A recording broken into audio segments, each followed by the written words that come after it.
صباح الخير لكم بنات، كي دايرين؟ هانيين، كنتمنى انكم تكونوا بخير.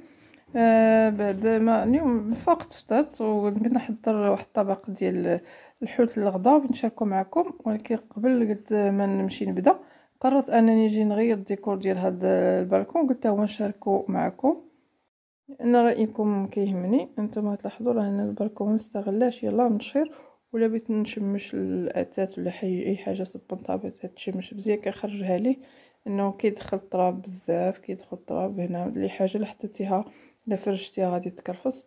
دابا مع هذا الجو قلنا نبدلو شويه، ندير شويه ديال التغيير وصافي حتى يدوز هاد الايام ان شاء الله، تدوز هاد المحنه ويحن علينا الله. وداكشي قررت غنبدلو، غندير فيه شي تغييرات بسيطه بداكشي اللي موجود عندي في الدار. وهانتوما معايا حتى مشيت نصاوب الغدا ونصاوبو وندير التغيير وغنوريكم النتيجه في الاخير. دابا البنات جيت ندير الغديوه، البالكون سيقتو، ما صورش انا تسيق كلشي كيعرف يديرو. المهم سيقتو خليتيه ينشف، وبنتي قلت لها تخرج ليا اللي سميتو الحوايج اللي احتاجيت اللي بغيت نفرش فيه، مني نشفت خرجهم تعاوني شويه وتوجد لفته هي الوقت. ودابا غنجي نحضروا الغديوه تاعنا اللي حاجه بسيطه وسهله، كاع المغاربه كيحضروها في ديورهم. بسيطه بزاف. هو الطبق ديال السردين، غنديروا جوج اشكال ديال السردين. الشكل الاول هو الطبق ديال السردين في الفران، ونقدموا لكم بطريقتي انا بطريقه بسيطه.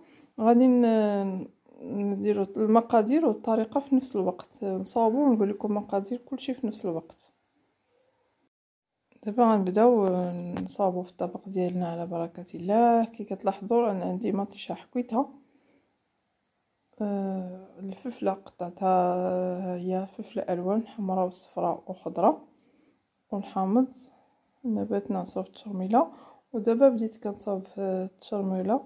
تشرميله الحوت معروفه، تشرميله الحوت المغربيه معروفه، التشرميله التقليديه العاديه اللي كنديروا بزاف. درت الربيع، قزوه، معدنوس عندي مقطعين، درتهم وغنضيف عليهم شويه ديال الملحه، شويه ما نكثروش لان الحامض كاين والحوت راه فيه الملحه الكافيه ديالته. غندير شويه ونزيد واحد شويه البزار ونص معلقه صغيره ديال الكمون ومعلقه صغيره كامله ديال التحميره والهريسه والحامض. بطبيعه الحال غادي نعصروه حتى هو فوق هاد الشرميله، وزيت الزيتون وزيت المائده والثومه. هذيك راه ضروريه، لكن انا ما نديرهاش لان بناتي وباباهم ما كيبغيوهاش، ما كيفضلوش كاع الثومه تقريبا كاع الاكل، كاع الحوايج اللي فيهم الثومه ما كنديرهمش، ما كنديرهاش فيهم. صافي كنجبي واخا جبدتو راني نسيتو حطيتو، ما غاش نديرو، ما يجيش كيعجبنيش فيه. صافي وغادي نخلط مزيان التشرميله ديالتي وغادي نبدا كنعمر الحوت ونصطفو في الطاوه اللي بغيت ندير الفران.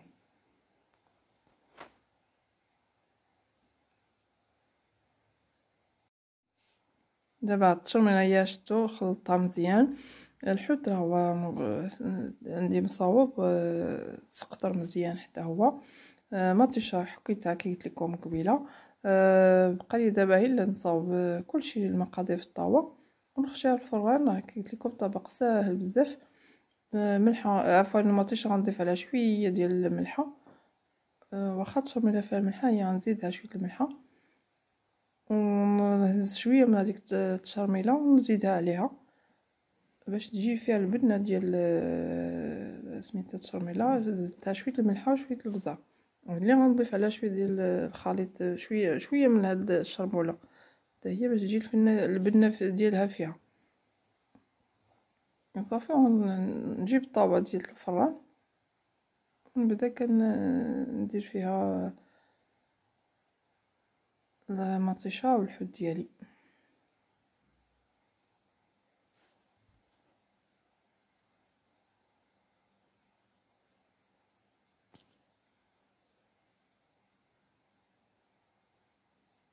انا خديت هاد الطاوه، هاد الاناء ديال الدجاج غنخوي فيه مطيشه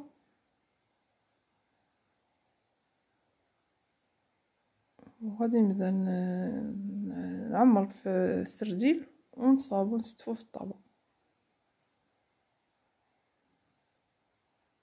تيجي بنين هاد الطبق بزاف وساهل. هاد طبق مغربي معروف عندنا في مراكش اكثر. حنا كيديوه الفران ديال الزنقه اللي كيكون في الزنقه، كيجي فيه بنين. كنديرو بحال هاد الطريقه هكا، وكنديرو فوقو تقريبا كاع الخضره، فلفله بطاطا مطيشه كلشي، كيجي رائع. يعني انا هنا ما في الدار ما كنديرش فيه مطيشه بطاطا عفوا، ندير غير مطيشه والفلفله اللي كاين. يا المهم اي شكل عندي كنديرو. هي اليوم كاينين بثلاثه درتهم، كاين هي شكل واحد كندير غير واحد، ماشي زعما ضروري يكونوا بثلاثه. صافي كنبقى هكا حتى تنكمل الطاوه ديالي كلها نزيد فيها القدر اللي بغيت ديال الحوت، ونزينها بالفلفله. نوريكم الشكل كي كيجي الطبق ديالنا قبل ما نخشيه في الفران.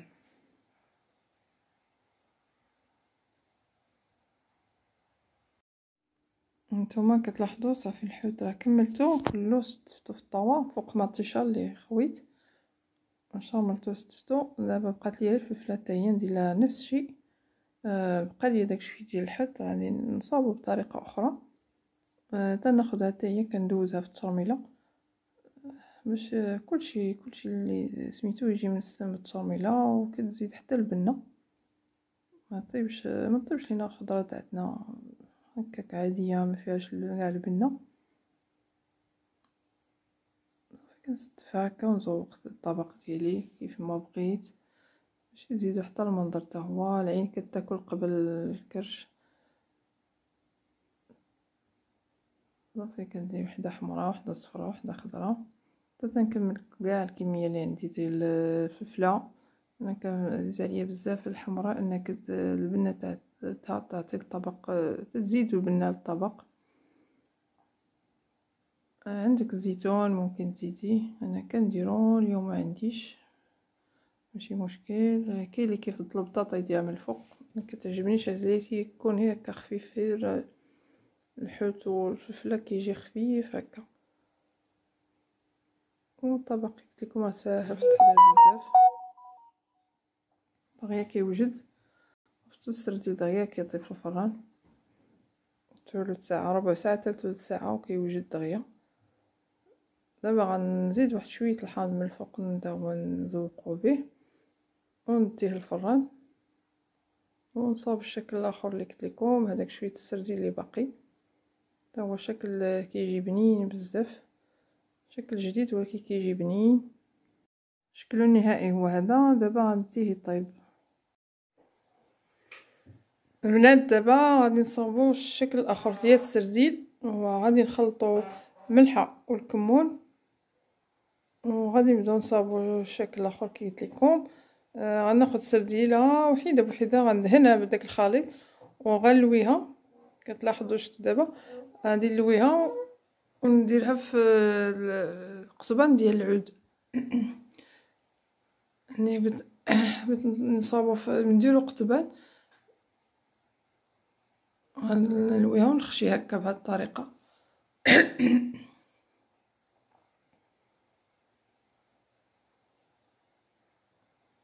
بحال هكا.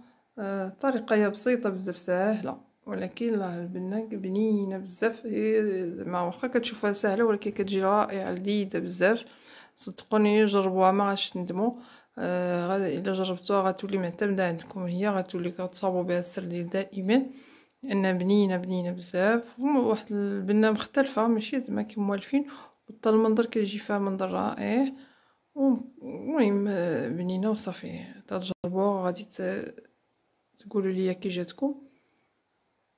صافي كنبقى هكا حتى تنكمل الكميه اللي عندي. انا على حسب القطبان اللي عندي صغار ما طولش بزاف، غندير فيهم غير 4 الحوتات. المهم الا كاين دوك كاين اللي طول منهم، كل سيده غدير لها المهم الذوق ديالها شحال بغات في القطيب.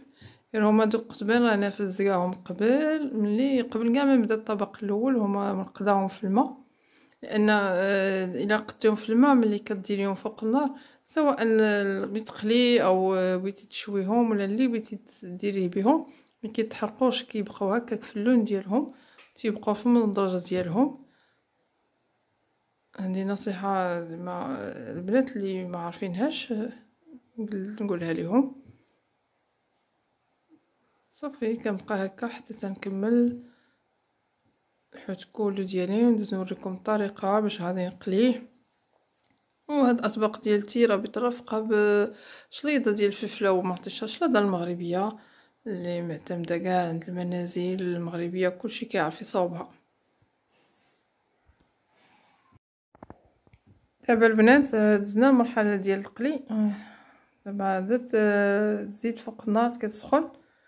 خصكم ملي نبغي نديرو الحوت نديرو نجهدو العافيه مزيان، تسخن الزيت ونهلي نديرو الحوت، ان العافيه مجهده ما كتخليناش الحوت ديالنا سواء هذا او اي حوت تخليش يشرب لينا الزيت، كيجي ناشف ومقرمل. طريقه القلي نتوما قلت لكم كنديروها، ندوزو هذاك القطيبات ديالنا كندوزوهم في الطحين الفينو، الطحين الاصفر ماشي في الفرص، الطحين الابيض لا ماشي في الفرص، كنديرو في هذا الطحين هكا هو اللي كيزيدهم البنه مع ديك القرمشه اللي كتخرج فيهم.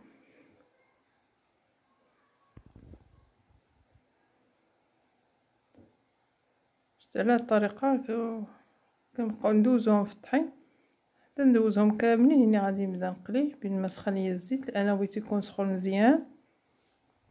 وانتم زعما متبعين معايا وانتم تشوفوا. دابا غادي نبدا ندير في المقله.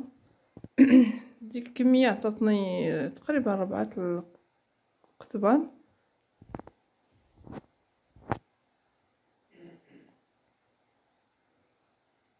فاش دابا نديرهم كاملين في المقله ونقابلهم تيتقلاو دغيا تيتقلاو. كي قلت لكم قبيله كاين الحوت رقيق وصغير كيجي بنين بزاف وزوين.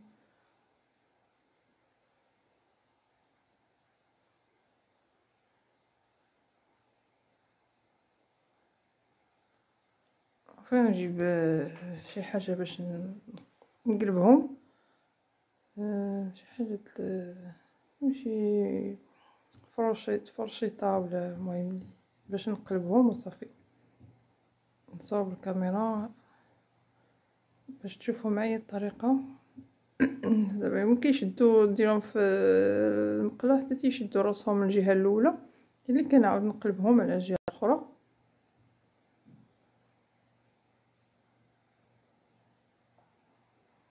راه زعما ما كيتشتو ما كيجرى لهم والو، غير هكا بهاد الطريقه وكيجيو رائعين. واحد قطيبنات تيجيو رائعين.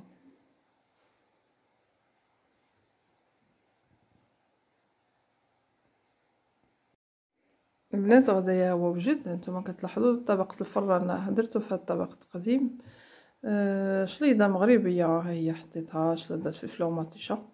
هادوك قطبان ديال السردين حتى هما شفتو كي قلت لكم كيجيو مقرملين وهائلين. الخبيز ديال الدار كاين هذاك ضروري.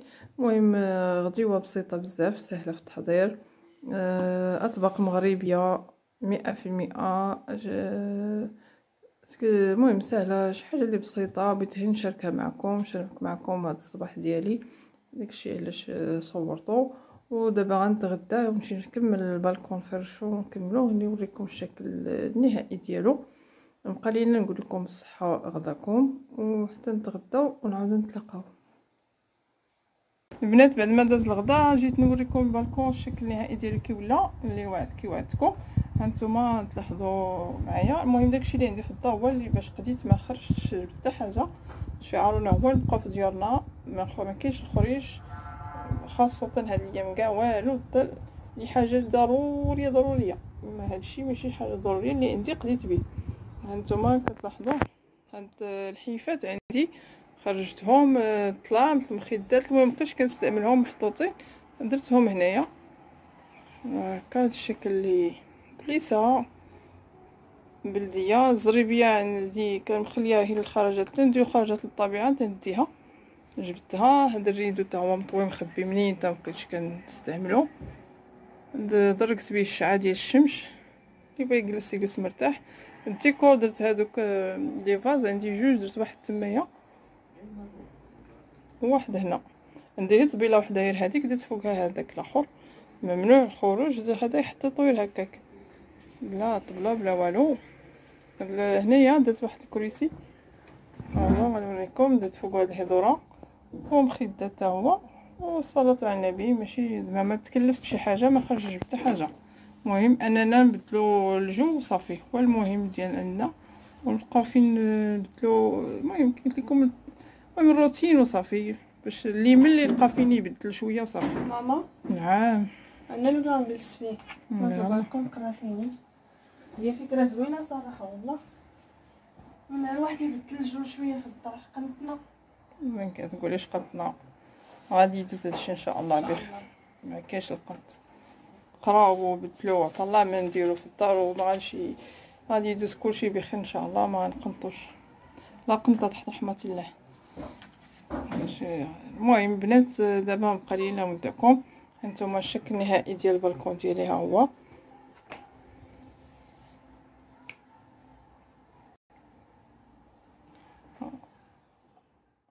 ونقول لكم كنتمنى انني نكون ضيفه خفيفه عليكم هذا الصباح. تقسمت معكم الغدا ديالي، طبق بسيط جو ولدات.